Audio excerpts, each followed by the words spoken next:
At the time of me recording this video, I still haven't landed on an official title, and in my notes it's something like, I'm a lesbian and I have opinions about the Bechdel test, which I'm not sure is exactly what the title of the video that you clicked on is, but in case I came up with something more clever, hi, I'm Ophi. I'm a lesbian. I sure do have opinions about the Bechdel test. I'd love to talk about it.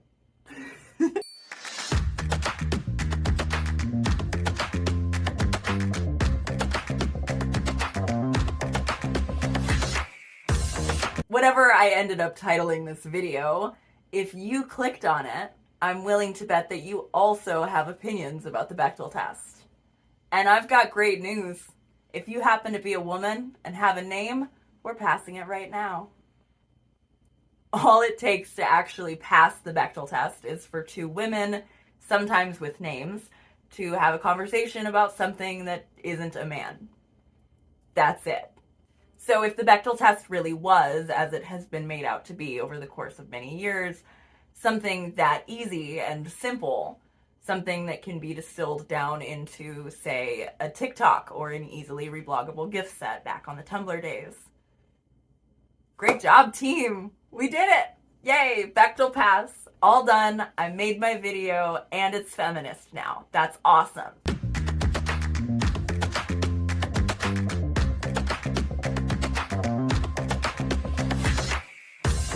Obviously, if that was the extent of my opinion about the Bechdel test, I wouldn't be sitting here making a video about it.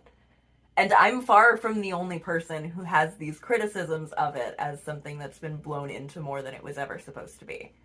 In fact, Alison Bechdel, the lesbian cartoonist who wrote and published the comic strip where the measure was originated, is also pretty baffled by it being turned into something that it wasn't. And that's my point in making this video.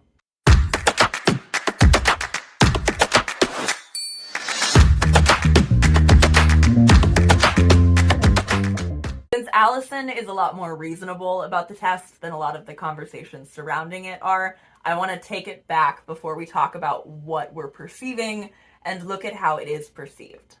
So I looked it up on Google and was told that the Bechdel test is a measure of the representation of women in film and other fiction. The test asks whether or not a work of fiction features two female characters who have a conversation about something other than a man. And I promise we're gonna get to the Wallace part, but just like I want to tell you how it's perceived first, I just want you to have the understanding that everybody else understands this to be solely Alison Bechdel's original thought, even though she's been very, very clear as many times as she possibly could that that wasn't the case. It still got attributed to her and it's her name on the test, and she seems to feel kind of shitty about that, in my opinion, which I don't think she necessarily needs to, but I do understand. She credits her friend Liz Wallace with giving her the idea, and we'll talk later about where we think Liz Wallace may have gotten that idea, but the point is, everyone calls this the Bechdel test. And this all seems fine and cool and pretty in line with how most all of the feminists I've ever seen discuss the Bechdel test have referred to it, not as some big grand be-all end-all, but just as a really simple measure that it's kind of embarrassing a lot of movies fail. And I'd like to think that that's because most of us either intrinsically understood what the comic was about or have gone back and read Alison's own words on the subject. Maybe when it first started to gain traction, people were genuinely convincing themselves that if everybody just followed the Bechdel test, women would finally be represented well in media, but I find that hard to believe for the main reason that I'm going to keep coming back to in this video. The Bechdel test never intended to solve any problems. It was never even intended to be a test in the first place. In fact, it's gone through a couple different names before it settled on being known as the Bechdel test, and then at Alison's request, the Bechdel-Wallace test. For a while, it was being referred to as Moe's movie measure. Moe is the main character of Alison Bechdel's comic series, Dykes to Watch Out For. But she's not in the comic strip where the rule was originally presented, so the name never really stuck.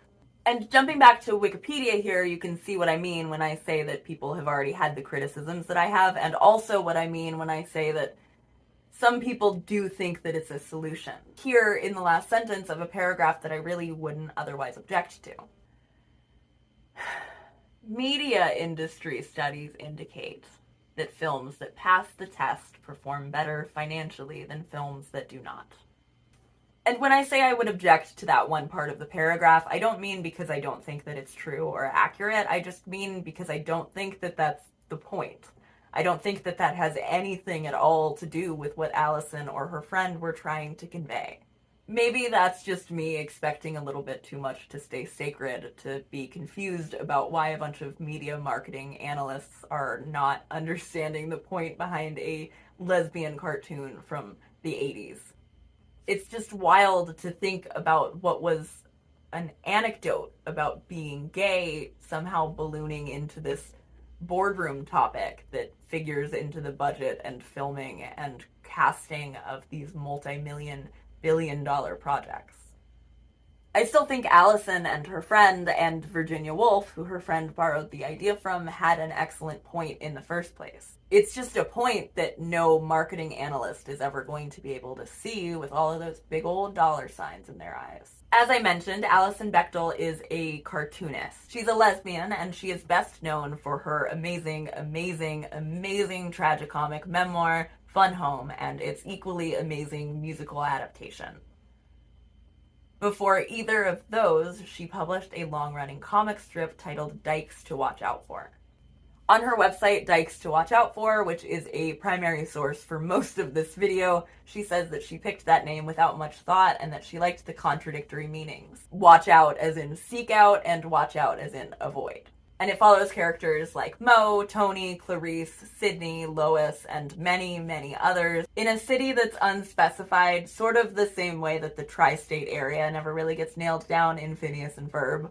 It's so well-lasting because it's so relatable to so many people.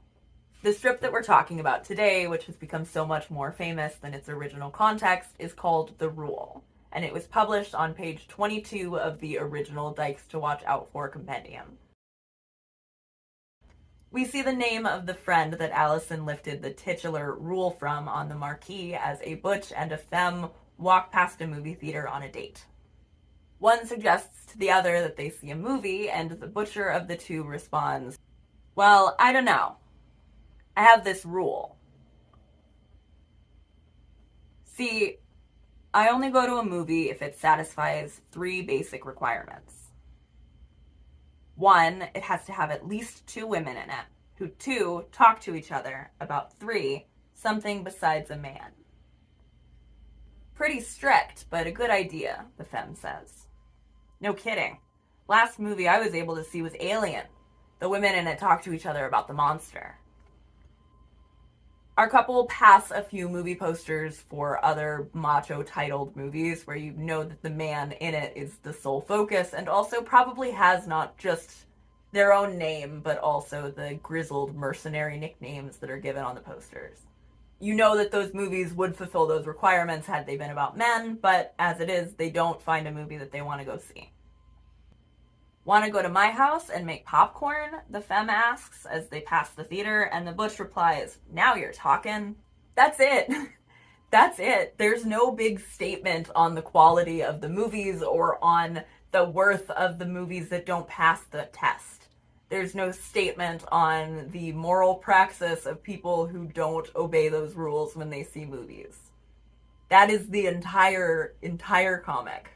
It's just a lesbian anecdote. It's something that happened on a date that another lesbian wrote a comic about later.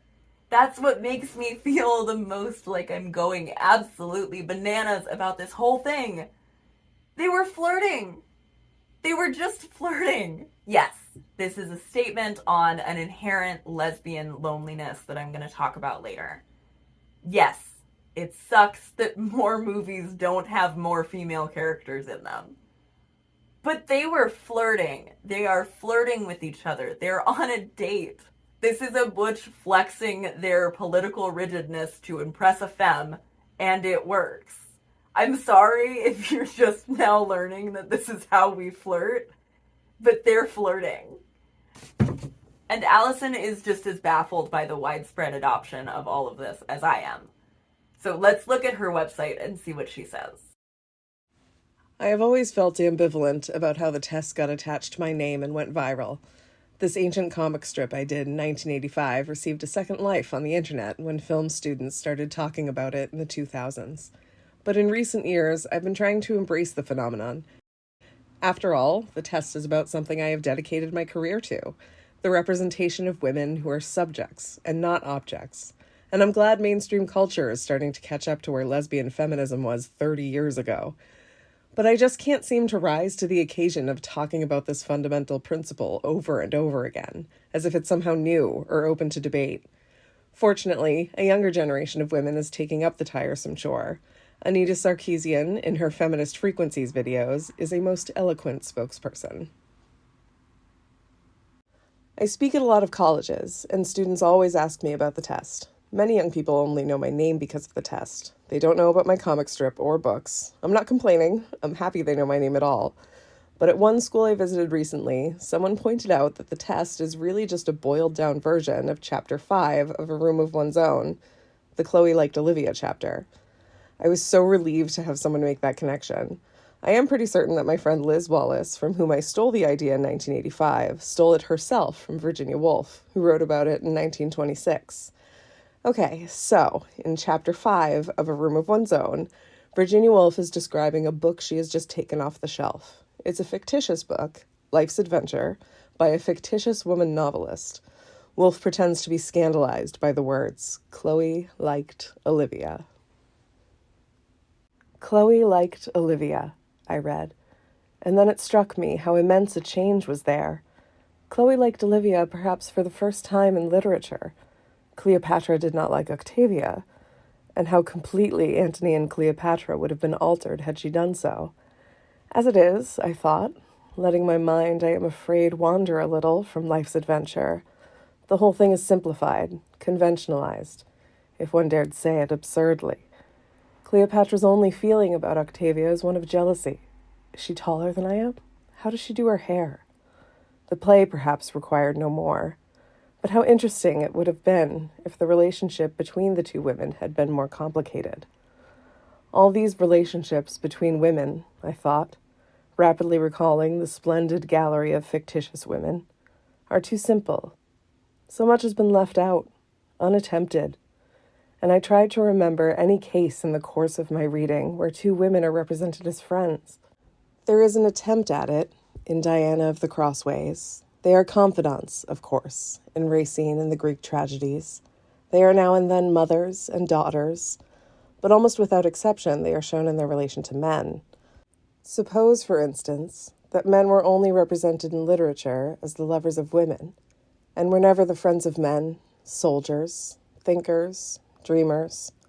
How few parts in the plays of Shakespeare could be allotted to them. How literature would suffer. I hadn't actually read Antony and Cleopatra yet. I did skim through most of it while I was working on scripting this video before I realized, yeah, no, Virginia hit the head on that one. I don't really need to read more than I already did to tell you that she got it right. Cleopatra and Octavia do not like each other. The play would be very, very different if they did. I really like Shakespeare, kind of a lot. My name, Ophi, is short for Ophelia, and that's because somebody read and really liked Hamlet, and it definitely wasn't my parents who raised me telling me that pretty girls didn't read. I see Hamlet live anytime that I can. I love Shakespeare plays specifically because I like seeing what people change about them. And my favorite ever adaptation of Hamlet featured two different actors playing the main character. They had done a lot of other really cool stuff, like gender bending Hamlet's parents and Laertes, and they had two actors playing Hamlet on stage at the same time. One of them wasn't there for the very beginning of the play and then comes out when Hamlet says that he's going to put on an antic disposition. If you don't know enough about Hamlet to know what I'm talking about, it's fine. He just pretends like he's going crazy and it's an excuse to be an asshole to everybody and make his girlfriend kill herself, basically. I mean, we can talk about that in some other video. But the other actor came out as part of the antic disposition, and Ophelia was the only one who could see both of the actors. It was the first and only time I've seen a production of Hamlet take that level of care in showing us what happens to drive Ophelia crazy before she belly flops off stage.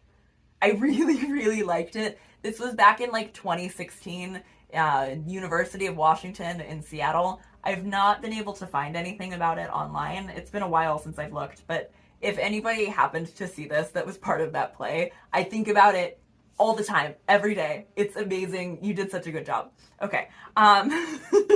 But I liked Ophelia so much as a teenager for that same reason.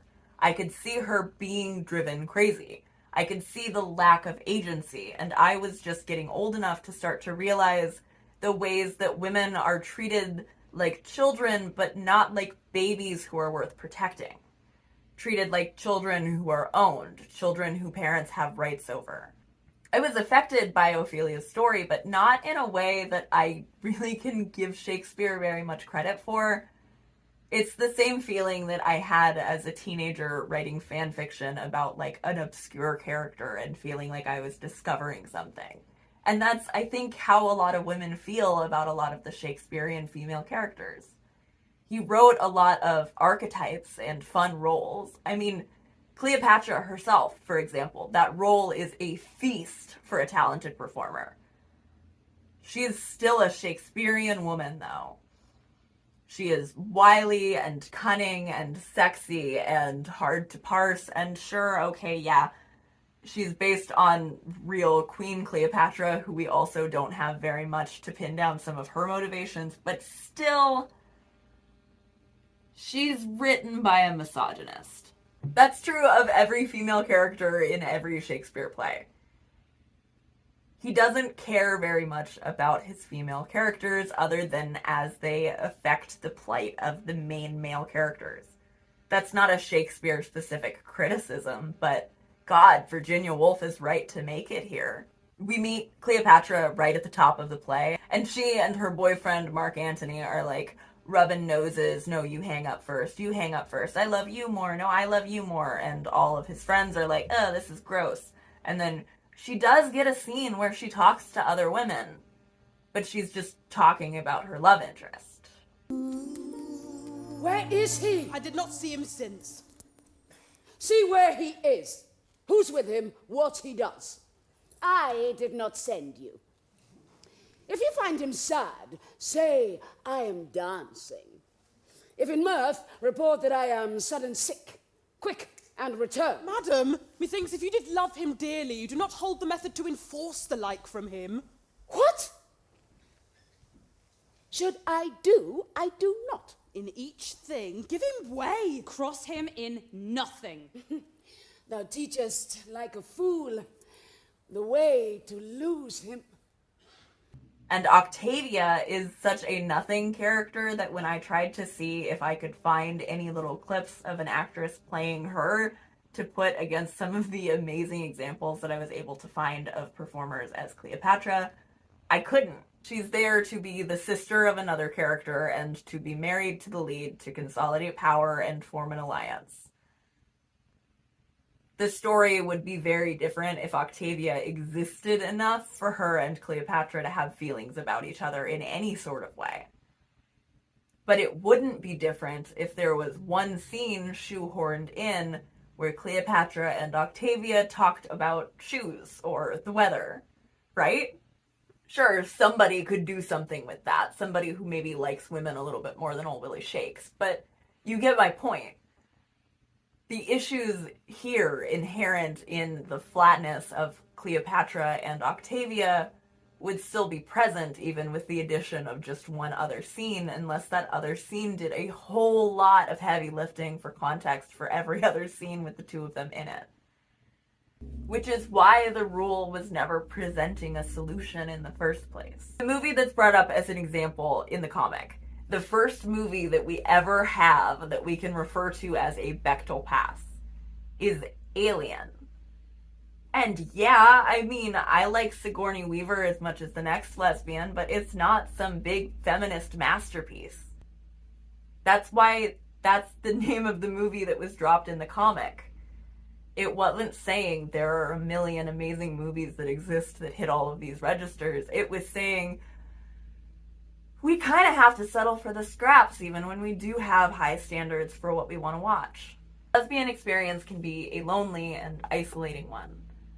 I think that's what's being commented on here. You can't see yourself in the media. You can't even see a woman that you can project yourself onto because that woman will eventually turn and swoon over a man. That's what Alison is commenting on, I think, in this comic, and that's what I think her friend was commenting on, and that's what I think Virginia Woolf was commenting on. And I am so sure that Virginia Woolf was not the first woman to have these complaints about the way that women are represented in media. But we have removed it so far from its original context that it has become entirely meaningless. BechdelTest.com is a community-run database that has cataloged over 10,000 movies based on whether or not they pass the 3 key tenets of the Bechdel test. You can find movies ranked there even if they pass only 1 or 2 out of 3, and there's usually pretty lively debate underneath the thread, and you can see what people think, how they think it measures up. I think this website came into existence around the time of that resurgence Alison mentioned in her blog post, though I wasn't able to find an exact date with my Googling.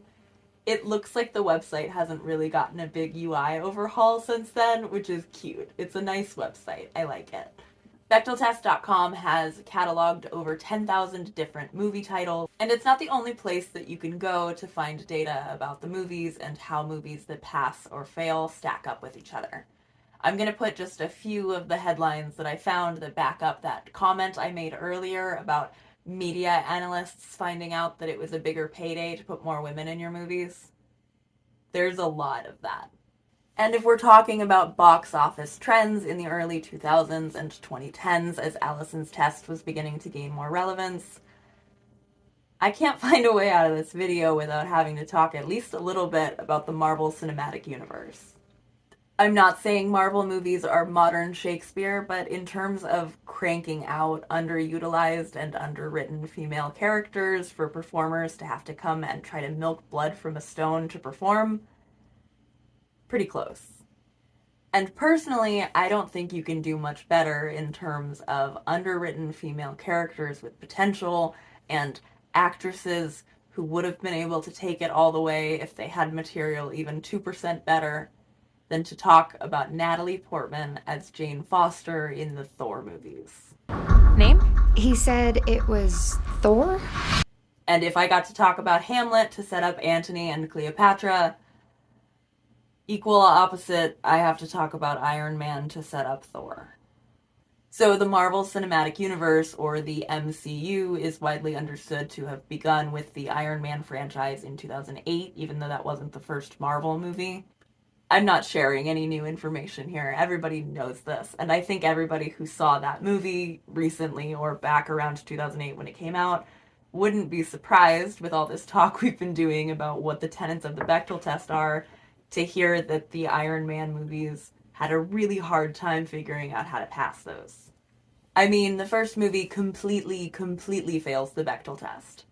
The only opportunity that Gwyneth Paltrow as Pepper Potts even gets to talk to another woman in this movie is a little territory-marking match over Tony Stark.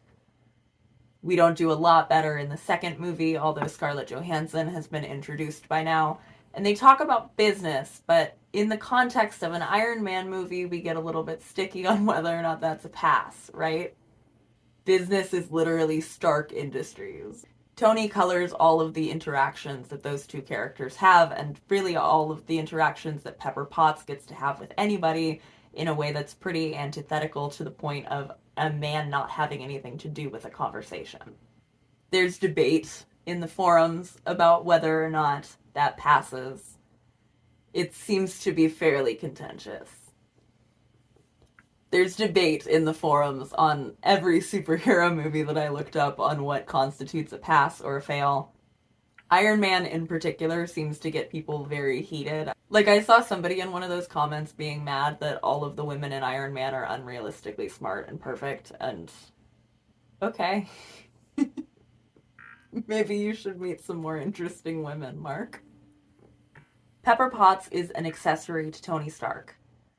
I haven't seen the third movie in like a while. I know she gets her little hero arc and main character moment then, but it took them a really long time to get there. Because her primary role in the story was the wife role, which is not a role that gets written for men. By the time Thor came out in 2011, the writing was on the wall that comic book movies weren't just some geeky nerd boy interest anymore. Women were going to see the Iron Man movies, they saw Captain America, and they definitely went to go see Thor, and they found themselves better represented than they were in previous superhero movies. Better represented, I say, and not well. Although I'm sure there are people who disagree with me on that point. In fact, I read some of them on the Wikipedia. They had very incel-y opinions for somebody commenting on a website called BechdelTest.com. If we decide to be very, very generous, I guess, we can give the first Thor movie a Bechdel pass. I disagree with this, but according to the website, I have been outvoted. We do have two named female characters in this movie who interact with each other quite a bit. There is, however, a third character who is always with them and who is a man, and who is involved in a lot of the conversations that I'm seeing cited of these two characters talking to each other. So I don't think that we really passed that one. And I think that the movie studio noticed.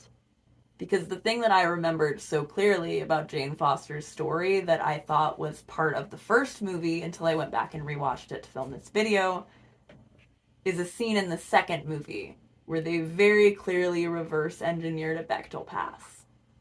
You might already know what I'm talking about. I remember seeing it circulated on Tumblr in easily rebloggable gift set form, just like I said earlier. When I was a teenager, I really liked it. I specifically remember reblogging a gift set where somebody had said, look, it's so easy, a Bechdel pass. It's a nothing scene, the same way that Octavia is a nothing character. We know already, not just from the first movie, but from pretty much all that we did with any of Jane's screen time in the first movie, that she's very smart. We don't learn anything new about her other than she's suddenly tech illiterate, I guess. She had laptops and computers and stuff in the first movie that she had built herself, but now she can't even change her own ringtone. So Darcy is like, aren't you a rocket scientist? Why can't you change your own ringtone?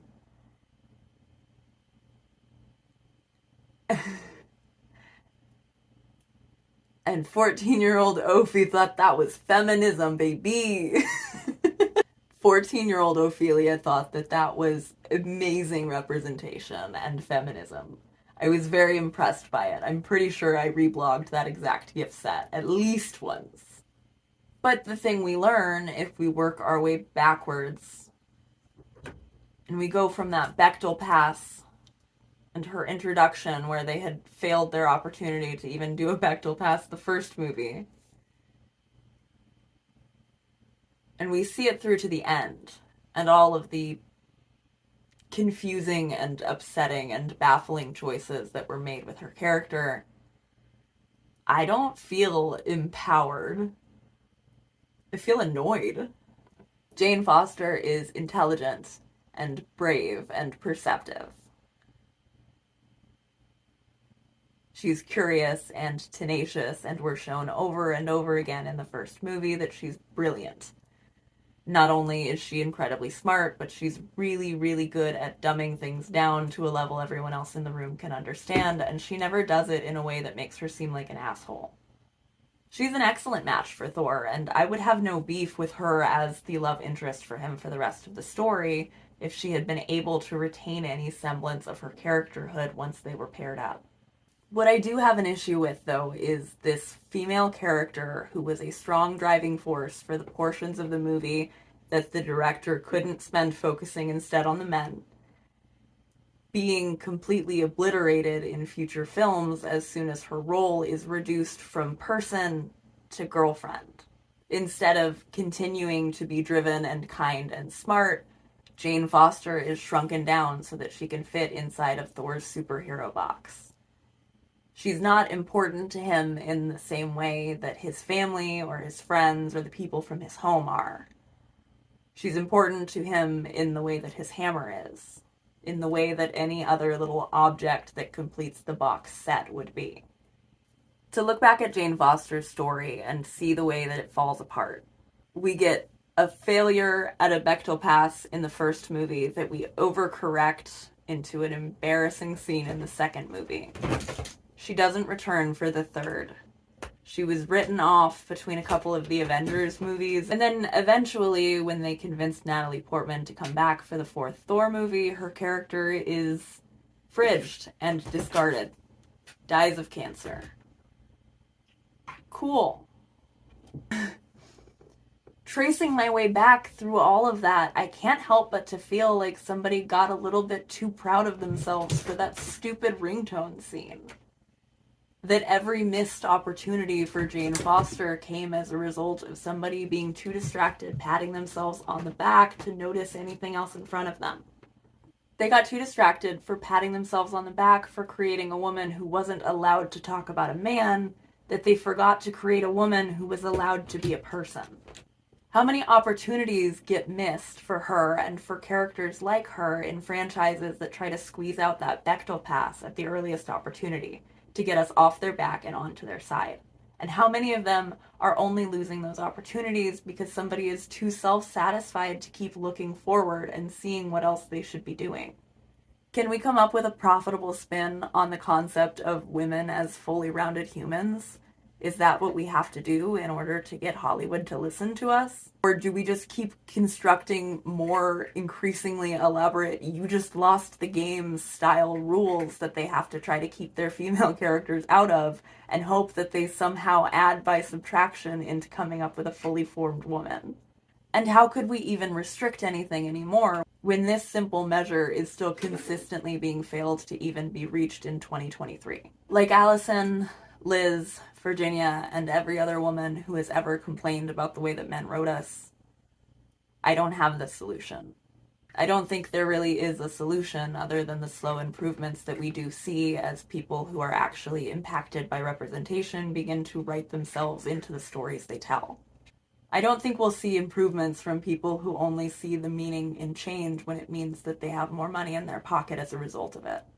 The lesbian experience can be so inherently lonely. It's not lesbian or sapphic exclusive to have complaints about the way that women are represented in media, and it feels like a criticism that I don't mean of women who are interested in men to say that I can't relate to a woman when I know that there's a monster at the end of the book style jump scare for me where they will inevitably swoon over a man. That's the case for women who do like men too. There should still be women who don't have that as their ultimate end goal and the end of their story.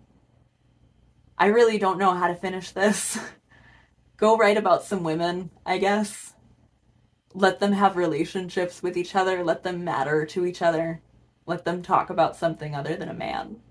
And if you like my writing, I am a disabled lesbian who's planning on making a whole bunch more content like this in the future. So I would love it if you subscribe and check out some of our other projects as they release.